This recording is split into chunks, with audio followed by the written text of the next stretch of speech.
echoes of the departed. The night wore its patience like a cloak.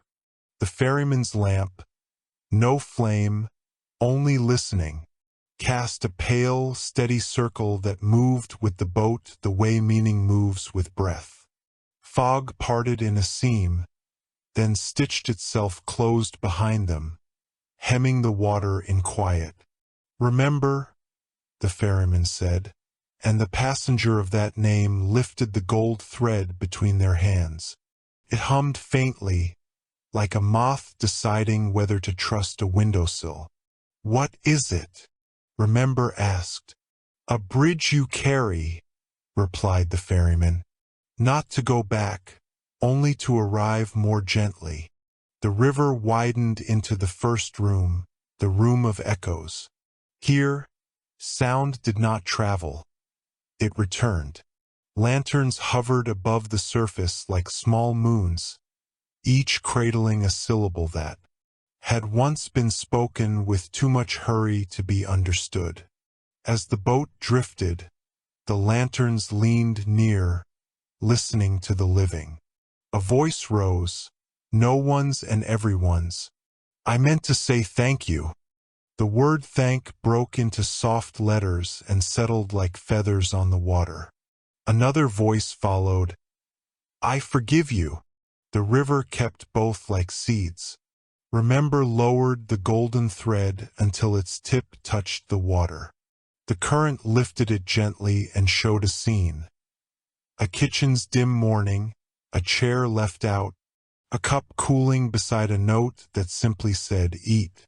The handwriting shook with age. The love did not. "I was late that day," Remember whispered. "I missed the last slice of bread." The ferryman nodded. "And yet you have been fed ever since." They drifted past a jetty of reeds. Each reed carried a small bell, tarnished with use. When the wind moved, and wind does move even in a country so full of hush, the bells chimed in no hurry at all. Some tones failed to ring and chose to rest instead. The river made room for every choice. Who tended these? Remember asked. "Those who kept vigils without witnesses," said the ferryman. "They rang the air into kindness and asked for nothing in return. The river apprenticed itself to them." Across the water, silhouettes gathered at the bank, thin, soft, almost unmade. They were the departed, but not the way stories tell it.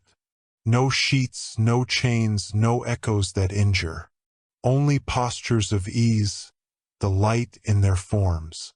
Coming from the joy of recognizing they do not need to explain themselves anymore. They watched the boat in the way one watches rain. Glad it exists, unconcerned with control. "May I speak with them?" Remember asked. "You already are," the ferryman said. Echo is a conversation where no one needs to be the loudest. The first silhouette raised an arm and the air took shape around it. A field appeared upon the river's skin, late afternoon, bees making round punctuation marks. In clover sentences, a child ran with a kite stitched from calendar pages, and when the wind tried too hard, a hand steadied the string. "That was you," the ferryman said to Remember. "You thought the steadiness was small. The kite did not." The second silhouette opened both hands. Between them a door appeared, not to a room, to a pause. On the threshold stood two people with the same sorrow arranged in different furniture. They traded silences until one fit. The door closed itself as politely as a sigh. "That was us," Remember said, surprised. "We apologized without words." "The river heard," said the ferryman.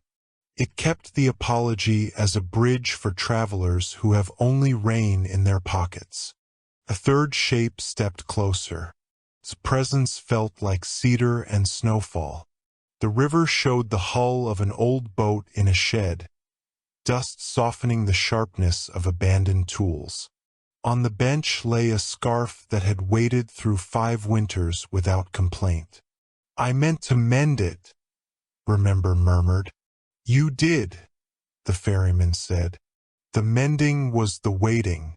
The scarf learned to keep warm by example." The boat entered a narrow channel where the water darkened. No threat, only depth. Here, the echoes grew quieter, not to vanish, but to be held closer. The ferryman dipped his oar and tasted the current the way a baker tastes flour. "Now comes the lesson," he said. "In echo we practice a truth. Nothing that loved you entirely is lost. It only changes its echo." Fog lifted from the right bank, revealing stones set like a low alphabet. Upon them sat small cups, each filled with river water drawn from a different year. The ferryman touched one and it brightened. "This is the year you learn to stop answering every door," he said. "The river celebrated by declining to flood. We practice restraint together." Remember smiled, a tired, grateful curve. "I did not know the river watched me." "It watches everyone," said the ferryman, "in the way bread watches hands, quietly, for instruction." They passed under a willow whose branches wrote cursive across the surface. The writing rearranged itself into a single sentence. "Everything may rest, nothing may hide." Remember read it aloud, and the sentence softened, as if relieved to be believed.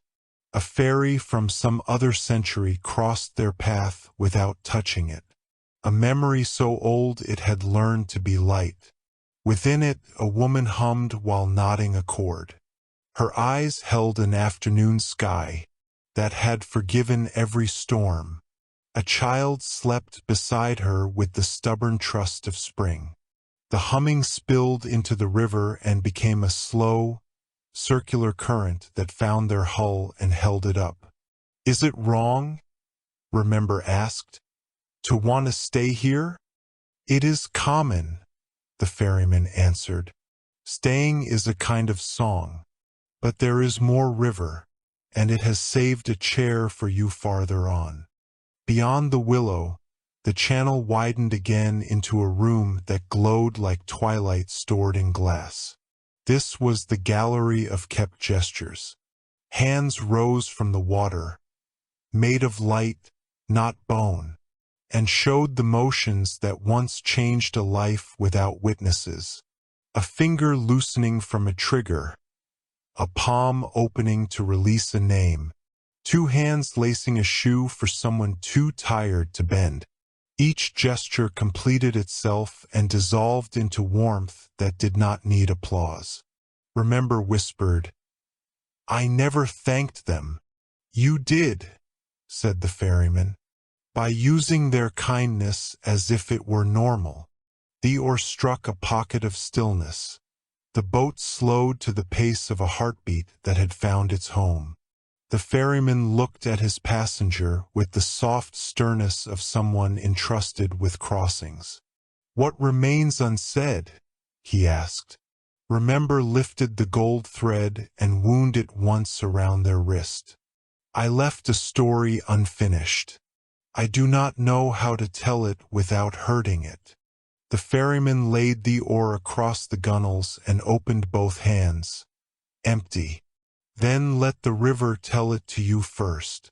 They fell silent. The echo room brightened gently, and a scene unfolded. A doorway, rain, a suitcase refusing to be either light or heavy.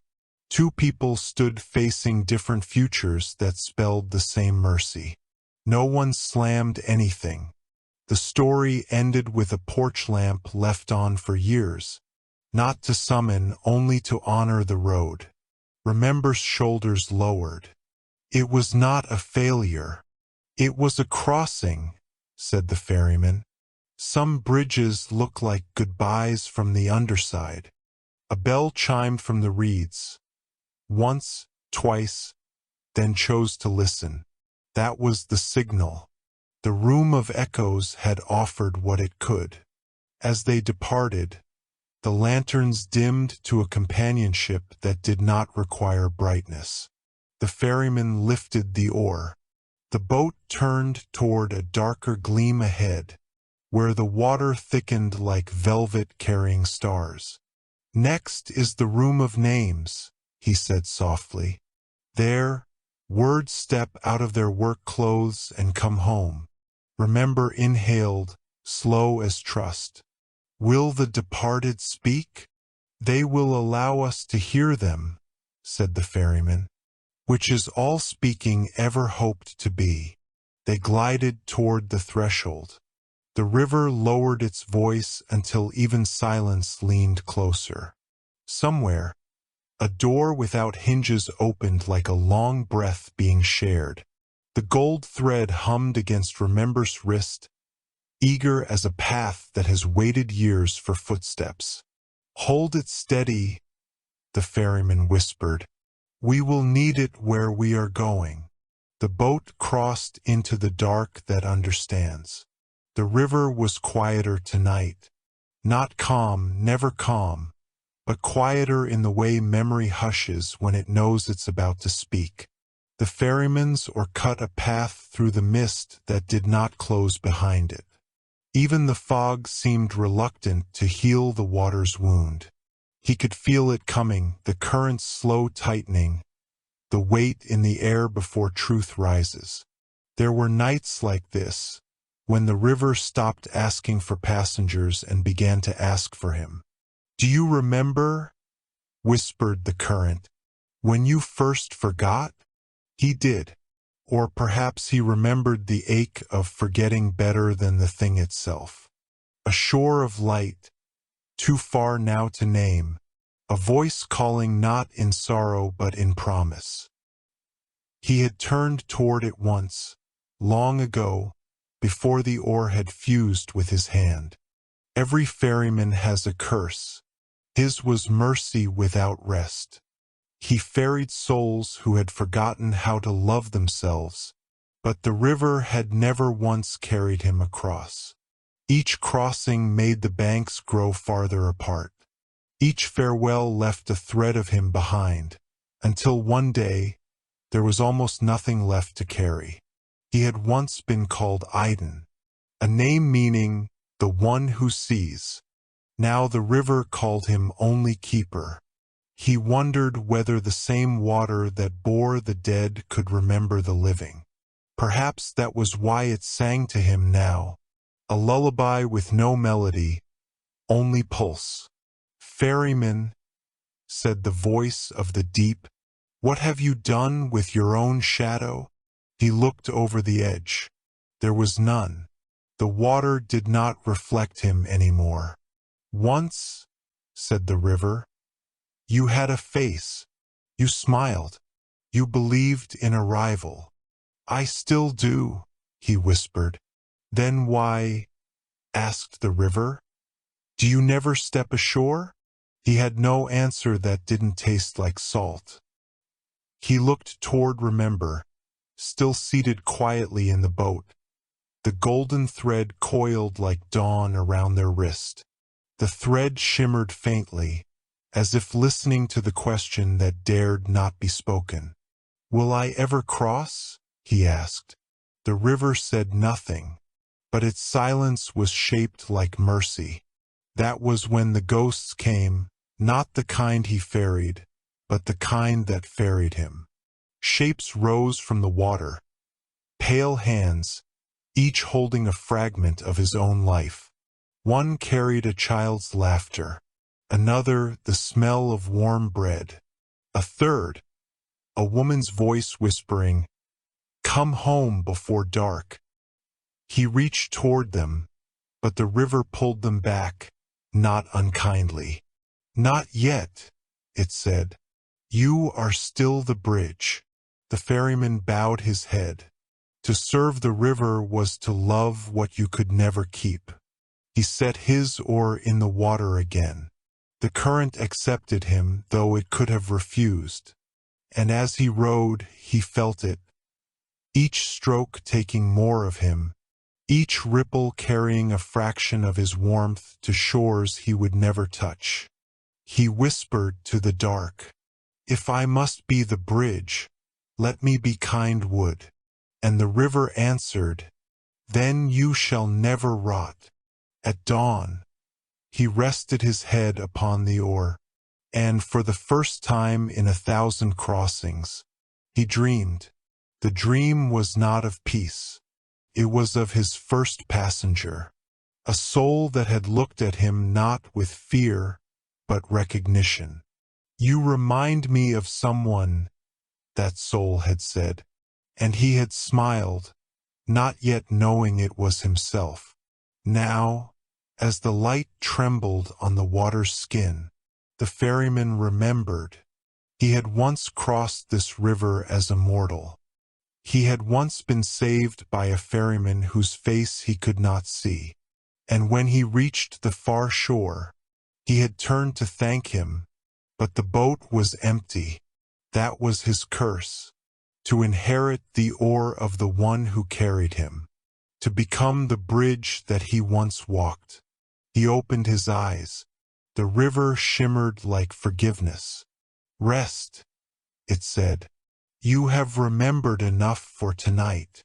The ferryman smiled through his tears. "Then let the next crossing begin."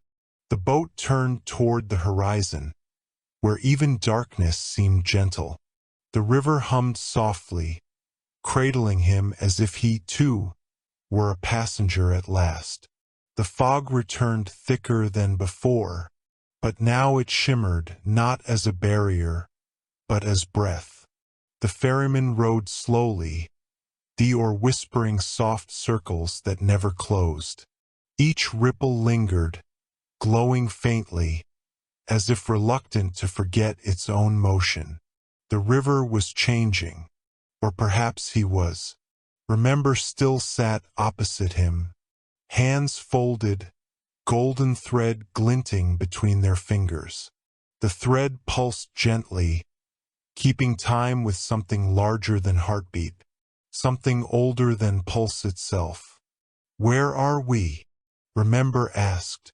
"In the deep," said the ferryman, "where memories rest before they decide what to become." Beneath the surface, shadows moved, not dark, but translucent, shapes of moments too heavy to float yet too beloved to drown. They drifted like constellations sinking back into sleep. He looked down and saw himself reflected, not as he was, but as he had been, barefoot, human, holding a child's hand by the same river. The water trembled. The reflection looked up.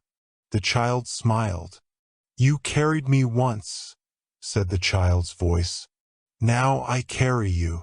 The ferryman's throat closed. He gripped the oar tighter. The current slowed, almost waiting. Here even time seemed uncertain whether to proceed. Every sound became memory's echo, the creak of wood, the hush of fog, the sound of breath leaving and returning again. "Tell me," said Remember, "what happens to the memories too heavy to forgive?" "They wait," said the ferryman. "They wait until someone remembers them gently enough to change their shape." He gestured to the water, and the fog began to clear like curtains drawn back from a dawn reluctant to arrive. Beneath them the riverbed appeared. Not rock, not sand, but an endless mosaic of small images, each one a moment someone had once called unbearable. A mother's last lullaby, a soldier's final letter never sent, a candle that burned too long and forgot what it was waiting for. Each glowed faintly, their light soft as apology. "These are the memories that could not cross," the ferryman said. "They stay here until they forgive themselves." Remember touched the water, and one image brightened.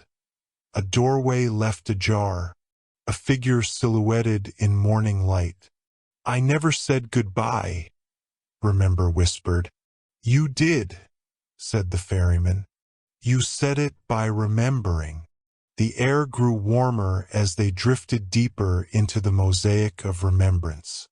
Every few moments, the river lifted one glowing shard, let it hover in the air until it sighed, then set it back down as if tucking a child into sleep. The ferryman closed his eyes. He could feel each memory brushing against his hands like silk soaked in time. For every soul he had guided, a trace remained. A voice, a sigh, a name half heard. They clung to him like constellations, faint but persistent. He realized that the oar was heavier tonight, not from the water but from what it carried. A whisper rose from the current. Why do you bear them all? The ferryman smiled sadly. Because they trusted me to. Doesn't it hurt? Yes, he said. But pain is how love keeps from evaporating.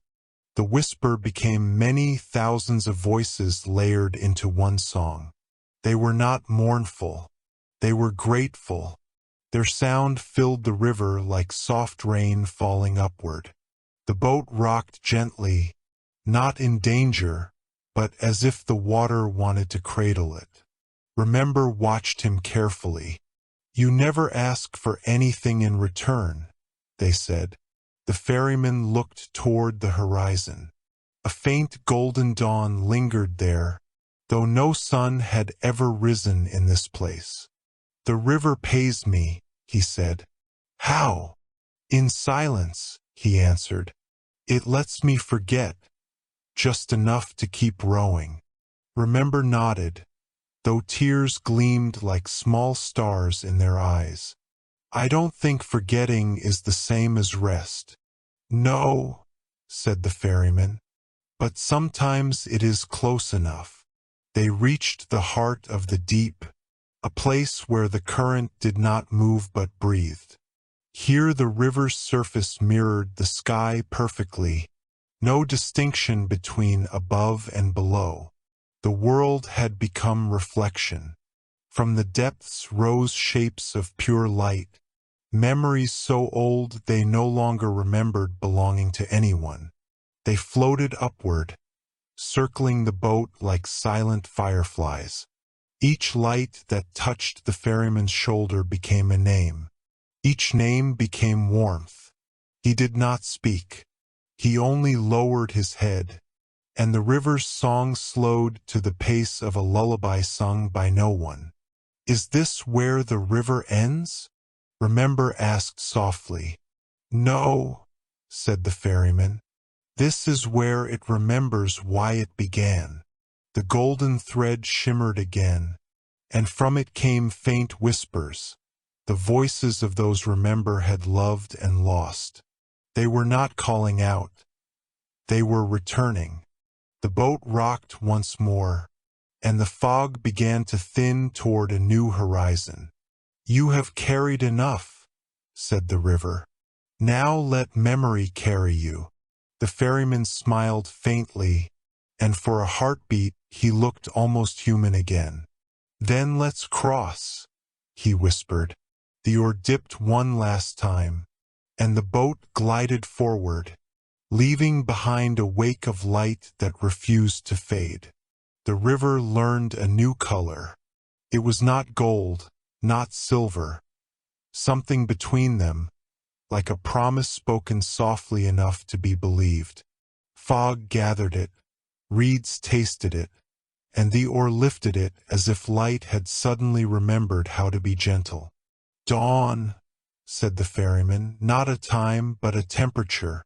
Remember nodded, their fingers resting on the golden thread that had begun to hum with a steadier courage. Are we arriving? They asked. We are becoming, the ferryman answered. Arriving is only the shape becoming prefers to wear. The banks widened until there were no banks, only the suggestion of distance, politely declining to interfere. Above them, lanterns drifted lower, as though the sky had decided to practice kindness at eye level. Beneath them, the river's pulse slowed into a lullaby the boat already knew by heart. "Listen," the ferryman said. Remember closed their eyes. They heard bread being cut without haste. A window opened to let out the steam of an old song. Two chairs turned slightly toward each other by hands that understood company. They heard names pronounced the way a shoreline learns a tide, over and over, until the sound is not a claim but a welcome. "What is this place?" Remember whispered. "The crossing of dawn," said the ferryman. Here, leaving and staying change coats. They passed a stand of willows writing cursive across the water. The letters rearranged into a sentence they had seen before. "Everything may rest, nothing may hide." Only now the sentence had grown an answer beneath it, the way roots answer the question of trees. To rest is to be found kindly. Remember touched the thread to the surface. A small circle of brightness opened like an eye that trusted morning. From it rose scenes, not chosen by will but by readiness.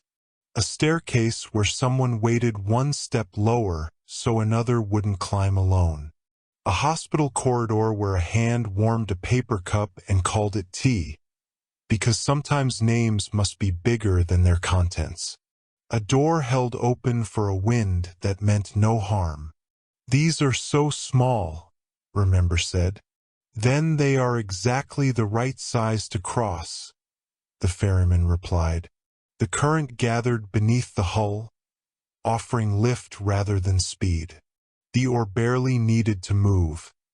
It served now as a balance, a reminder, a staff for a pilgrim who knew the way by sound. "I used to believe crossing meant departure," Remember said. "Departure wastes what it learned," the ferryman answered. "Crossing keeps the lesson and sets the weight down." "What lesson?" "That love is not a direction. It is a room." A glow appeared ahead, not the glare of endings, but the warmth of space made ready. The river divided into 3 gentle channels, each leading to the same brightness by a different patience. "The river will ask you to choose," said the ferryman. Remember's grip tightened. "How?" "By answering a softer question than fear knows how to hear." The first channel whispered, "Keep." The second murmured, "Change." The third breathed, "Become." Remember looked at the ferryman. "Which is yours?" "Whichever keeps the boat a chair," he said. They smiled, then turned to the water. "I will take Become." The other 2 channels bowed, as if relieved. The boat drifted into the chosen current, which felt less like movement and more like a sentence finishing itself without hurry. Shadows gathered along the brightness, no longer figures of grief, but silhouettes of welcome. They were the departed, arranged like a choir that had forgotten the word audience. Their faces were not faces, they were permissions. Rest. Stay. Bring only what was kind. The ferryman's hand loosened on the oar. For an instant, the wood remembered being a tree and forgave the axe. "Do I speak?" Remember asked. "Only if silence forgets the words," the ferryman said. So they did not speak. They allowed the river to translate the golden thread into warmth, and the warmth into presence, and the presence into a door. The door opened inward, as all mercies do. Inside the brightness, time put down its watch and took the night's hand.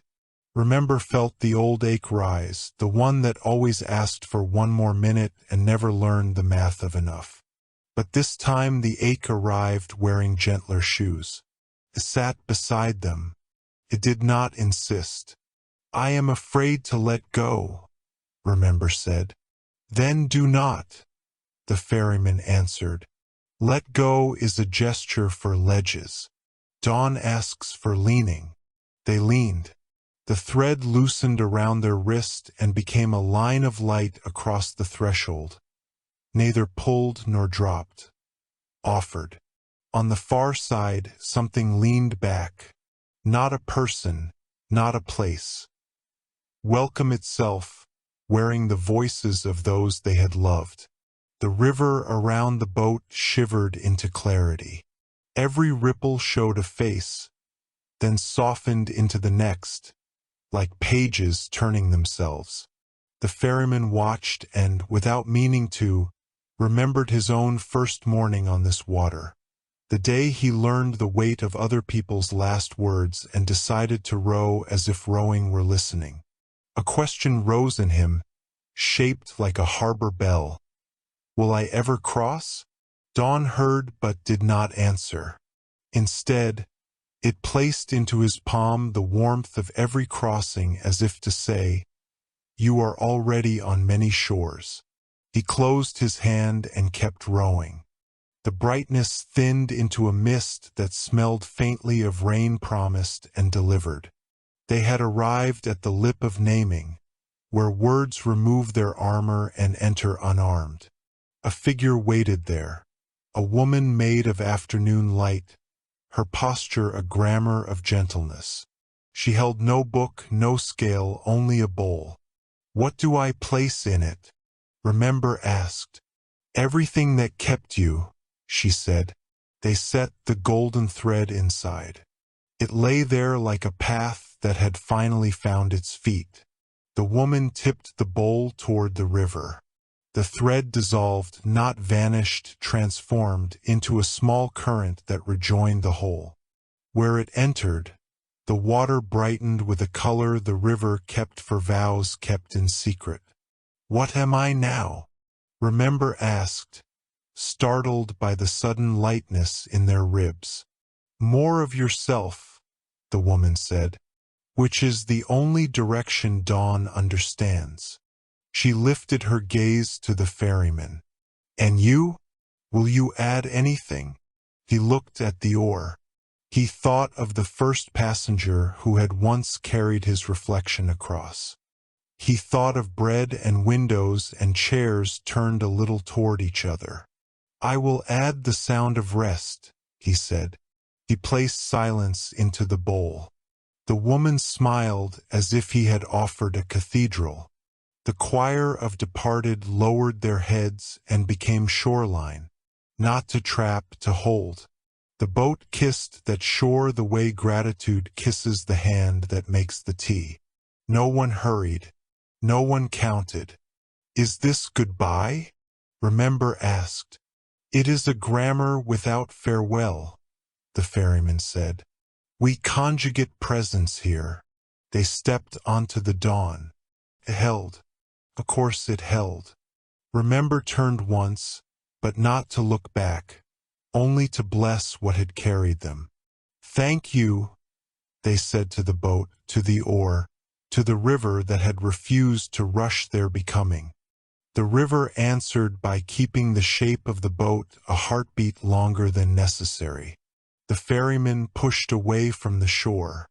For a moment, the hull resisted as if uncertain whom to belong to.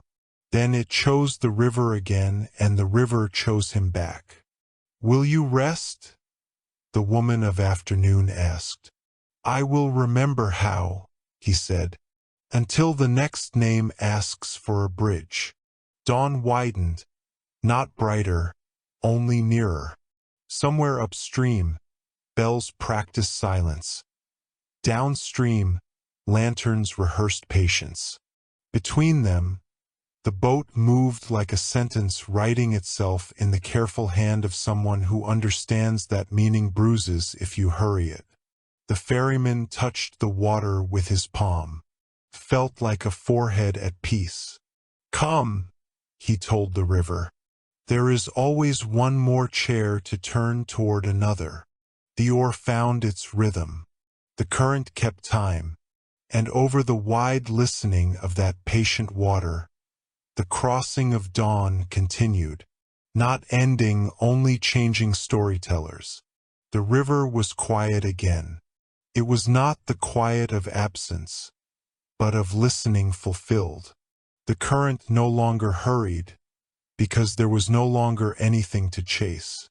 It simply moved, a slow inhale drawn by eternity itself. The ferryman sat in the boat, hands folded on the oar. He did not row. He did not need to. The river knew the way, and for once, it chose to carry him.